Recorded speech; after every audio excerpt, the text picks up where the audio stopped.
Hi friends, आज हम इस वीडियो में बात करेंगे रिलायबिलिटी एनालिसिस की। रिलायबिलिटी एनालिसिस के वैसे तो कई मेथड्स हैं, जैसे split half method, test retest method and internal consistency method. इससे ज़्यादा भी होते हैं, लेकिन हम जो बात करने वाले हैं आज इस वीडियो में वो है इंटरनल कंसिस्टेंसी मेथड। रिलायबिलिटी हमेशा कंस्ट्रक्ट्स की निकाली जाती है। हर एक कंस्ट्रक्ट्स के कुछ स्टेटमेंट्स होते हैं, जिन स्टेटमेंट्स के थ्रू हम उन कंस्ट्रक्ट्स के बारे में एक ही बात को कई तरह से पूछने की कोशिश करते हैं। जैसे कि अगर किसी को मैथ्स पसंद है तो उसको नंबर्स पसंद होंगे, उसको नंबर से जुड़े और भी जो चीज़ें हो सकती हैं वो सारी पसंद होंगे। तो हम अगर हमें चेक करना है रिलायबिलिटी, तो हम क्या करेंगे, कुछ 5-6 स्टेटमेंट्स या 2-4 स्टेटमेंट्स बनाएंगे और हमारे रिस्पोंडेंट्स से एक पर्टिकुलर जो कंस्ट्रक्ट है उसके बारे में जो 4-5 हमने स्टेटमेंट्स बनाए हैं इसके थ्रू जानने की कोशिश करेंगे कि क्या जो रिस्पोंडेंट्स हैं वो अपनी बातों में कंसिस्टेंट हैं या नहीं है, डेविएट तो नहीं हो रहे हैं अपनी बातों में। ठीक है ना। तो जैसे कि अगर मान लीजिए एक कंस्ट्रक्ट है ए नाम का और उस कंस्ट्रक्ट से लोग एग्री कर रहे हैं, अगर मान लीजिए उस कंस्ट्रक्ट के ऊपर में लोग एग्री कर रहे हैं और अगर हमने 5 पॉइंट लिकर्ट स्केल लिया हुआ है तो सीधी सी बात है कि वो 4 या 5 के ऊपर जाएंगे, क्योंकि जनरली हम फ्रेम करते हैं इस तरह से, highly dissatisfied to highly satisfied. तो 4 का मतलब सेटिस्फाइड और 5 का मतलब हाईली सेटिस्फाइड। तो अगर लोग एग्री कर रहे हैं हाईली अग्री या हाईली एग्री और हाईली डिसएग्री, तो अगर लोग एग्री कर रहे हैं तो मतलब वो जाएंगे किस साइड में, 4 और 5 की साइड में जाएंगे। ऐसा नहीं हो सकता कि वो किसी एक स्टेटमेंट से डिसएग्री कर रहे हो और किसी से एग्री कर रहे हो। अगर एग्री कर रहे हैं तो 4 और 5 की साइड में ही जाएंगे वो। तो इस तरह से हम समझने की कोशिश करते हैं। क्रोनबेक अल्फा की जो वैल्यू निकलती है बेसिकली 0 और 1 के बीच में होती है और जनरली लिकर डेटा पे हम इसको परफॉर्म करते हैं। ठीक है। जो मिनिमम वैल्यू आनी चाहिए वो आनी चाहिए 0.7, जो कि एक्सेप्टेबल मानी जाती है। इसके नीचे है तो फिर क्वेश्चन मार्क आता है। ठीक है। या 0.7 के ऊपर अगर है तो और अच्छी बात है। ठीक है। तो आइए इसको जानने की कोशिश करते हैं। इसके लिए मैंने स्पेसेस का यूज़ किया है। स्पेसेस के थ्रू हम इसको जानने की कोशिश करेंगे। तो मेरे पास कुछ ये 7 स्टेटमेंट्स हैं जो कि किसी एक कंस्ट्रक्ट के बारे में हैं, किसी एक कंस्ट्रक्ट को डिफाइन कर रहे हैं। ये इसके अलग अलग तरह से पूछे गए हैं, तो इसके बारे में हम थोड़ा समझने की कोशिश करते हैं। ठीक है। Let's begin this. तो सबसे पहले क्या स्टेप इसका होता है, सबसे पहले स्टेप इसका ये होता है कि हमें जाना है एनालाइज पे। ठीक है। यहाँ पर अलग अलग दिए हुए, हमें एनालाइज पे जाना है और यहाँ से हमें आना है स्केल पे। स्केल पे आने के बाद में फिर सबसे पहले आप देखिए यहाँ पर जो एक ओपन हो रहा है वो है रिलायबिलिटी एनालिसिस। हमें यहाँ पर आना रिलायबिलिटी एनालिसिस पे, इसको हमें क्लिक कर देना है इसके ऊपर में।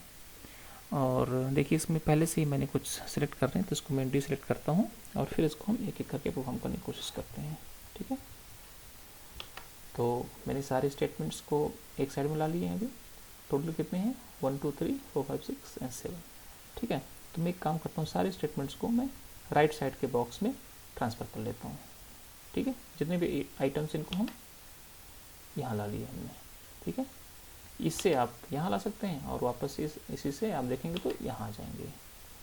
तो हमें करना क्या, हमें जाना है स्टैटिस्टिक्स पे यहाँ पर, और यहाँ पर कई सारे होते हैं जिनको जैसे descriptives for, inter item, summaries, ANOVA table, etcetera etcetera. हमारे काम का जो इसमें होता है वो होते हैं बेसिकली 3। ठीक है ना। और हमें जो सबसे ज़्यादा यूज होता है वो होता है स्केल इफ़ आइटम डिलीटेड। इस पर क्लिक कर लेना है, इसको सिलेक्ट कर लेना है, बाकी सब कुछ छोड़ देना है, किसी को सिलेक्ट करने की कोई ज़रूरत नहीं है। और उसके बाद में हमें कंटिन्यू पे क्लिक कर देना है। और आप देख रहे होंगे यहाँ पर मॉडल में कई टाइप के दिए हुए हैं। Alpha, alpha means Cronbach alpha, split half भी है, कटमैन भी है, पैरेलल और स्ट्रिक्ट पैरेलल। जो सबसे ज़्यादा यूज होता है सोशल साइंसेज में वो बेसिकली है क्रोनबेक अल्फ़ा। तो हम क्रोनबेक अल्फ़ा के ऊपर काम करने वाले हैं अभी। और इसके बाद में कुछ नहीं करना, आपको सीधा ओके कर देना है। ओके बटन पे हम यहाँ पर क्लिक कर देंगे और ये आपके सामने आपका जो पूरा सब वैल्यूज़ निकल के शुरू हो गए हैं। सबसे पहला जो इसमें आता है ये होता है टेबल। ये है केस प्रोसेसिंग समरी, मतलब कि कितने केसेस थे, टोटल जो रिस्पॉन्डेंट्स थे वो 50 थे, ठीक है ना, और हमने सभी को इंक्लूड किया, कोई भी एक्सक्लूडेड नहीं है, 0 एक्सक्लूडेड है जैसे यहाँ पर, ठीक है। टोटल 50 थे, 100% हमने काम किया है, ठीक है ना। अब सेकंड जो आपका ये आता है टेबल, ये सबसे इम्पोर्टेंट है क्योंकि यही सब कुछ बताएगा आपको। तो आप देखिए यहाँ पर लिखा रिलायबिलिटी स्टैटिस्टिक्स, तो इसमें क्रॉनबैक अल्फा की जो वैल्यू है वो कितनी आ रही, 0.677, और कितने आइटम्स थे हमारे इसमें, 7 आइटम्स थे। तो यहाँ तो गड़बड़ है, मैंने बोला था आप लोगों को कि 0.7 या उसके ऊपर आना चाहिए। तो यहाँ पर अब क्या कर सकते हैं, इसके मतलब कि हमारा जो हमारे आइटम्स हैं वो प्रॉपरली जस्टिफाई नहीं कर पा रहे हैं इसको, कहीं कुछ गड़बड़ है। तो क्या कर सकते हैं इसके लिए, तो इसके लिए क्या होता है कि हमें इसको जानने की कोशिश करना है कि कहाँ गड़बड़ है। टोटल 7 आइटम्स थे हमारे पास में, 7 आइटम्स में अगर देखें तो सभी की वैल्यूज़ यहाँ पर दी हुई हैं, ठीक है ना। हमने लिया था एक इफ़ आइटम्स डिलीटेड, तो ये अब हमें हेल्प करेगा समझने के लिए कि हमने हमारे जो स्टेटमेंट्स हैं वो स्टेटमेंट्स ठीक हैं या नहीं ठीक हैं, ठीक है। तो देखते हैं 1 2 3 4 5 6 एंड 7 दिए हुए हैं यहाँ पर पूरे, और लास्ट का जो कॉलम है, we have to take this last column for the consideration. तो लास्ट कॉलम में हम अगर देखें तो यहाँ पर कुछ वैल्यूज लिख करके आ रही हैं, कुछ यहाँ पर सबसे ऊपर देखें क्रॉनबैक्स अल्फा इफ आइटम डिलीटेड, कहने मतलब कि क्रॉनबैक अल्फा की जो वैल्यू है, अगर इनमें से जो आइटम्स के सामने जो वैल्यूज़ दी हुई हैं अगर हम इनको डिलीट करते हैं, ठीक है ना, तो किसी एक को, जैसे पहला CS1 को डिलीट करते हैं तो क्रॉनबैक अल्फा की वैल्यू 0.706 हो जाएगी। CS2 को डिलीट करते हैं तो क्रॉनबैक अल्फा की वैल्यू जो है वो 0.629 हो जाएगी। लाइकवाइज सभी के सामने उनकी वैल्यूज़ दी हुई हैं। तो इससे हमें मालूम चलता है कि किस आइटम में प्रॉब्लम है, कौन सा आइटम है जो कि हमारे वैल्यूज़ को वो कहीं ना कहीं पर थ्रेशोल्ड वैल्यू तक लाने से रोक रहा है हमें, ठीक है। तो अब यहाँ पर देखें, अगर हम जो हमारा पहला वैल्यू है यहाँ पर 7 के ऊपर कितने हैं, 7 के ऊपर यहाँ पर एक ये है और एक ये है। तो अगर हम देखें तो इसको लेने में ठीक है, ठीक है ना। तो CS1 को अगर हम एक्सक्लूड करें, CS1 को अगर हम एक्सक्लूड करते हैं तो क्या होगा, हमारी जो क्रॉनबैक अल्फा की वैल्यू है वो 0.7 के ऊपर आ जाएगी, ठीक है। करके देख लेते हैं इसको। अगेन हम जाएंगे कहाँ पर, एनालाइज में, और स्केल में आएंगे वापस से, रिलायबिलिटी, और CS1 को हम यहाँ से ट्रांसफ़र करते हैं लेफ्ट साइड के बॉक्स में, और सब कुछ as it is already selected है, हमें दोबारा सेलेक्ट करने की ज़रूरत नहीं है। एक बार आप सेलेक्ट कर लेते हैं तो बार बार वो आपका चलता रहेगा जब तक कि आप इसको सेव नहीं कर देंगे। और हम सिर्फ ओके प्रेस करेंगे button. Now see total number of items कितने हो गए, 6 हो गए, पहले 7 थे, और हमारी जो क्रॉनबैक अल्फा की जो वैल्यू है वो 0.7 के ऊपर आ गई है। तो हमें चाहिए कितना था, 0.7, और 0.7 हमारा वैल्यू हो गया है, मिनिमम जो हमें चाहिए तो वो आ गया है।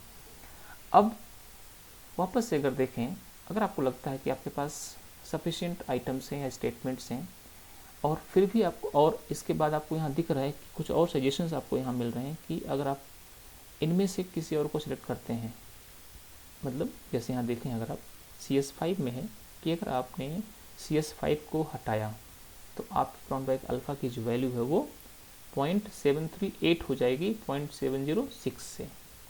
तो ठीक है, हमारे पास 6 आइटम्स हैं अभी, तो एक बार और करके देख लेते हैं, थोड़ा और बढ़ा लेते हैं इसको, ठीक है। हम वापस जाएंगे एनालाइज पे, स्केल पे आएंगे, और रिलायबिलिटी एनालिसिस पे वापस से, और कौन सा है, CS5 को हम यहाँ से ट्रांसफ़र कर लेते हैं इधर, और सिर्फ ओके।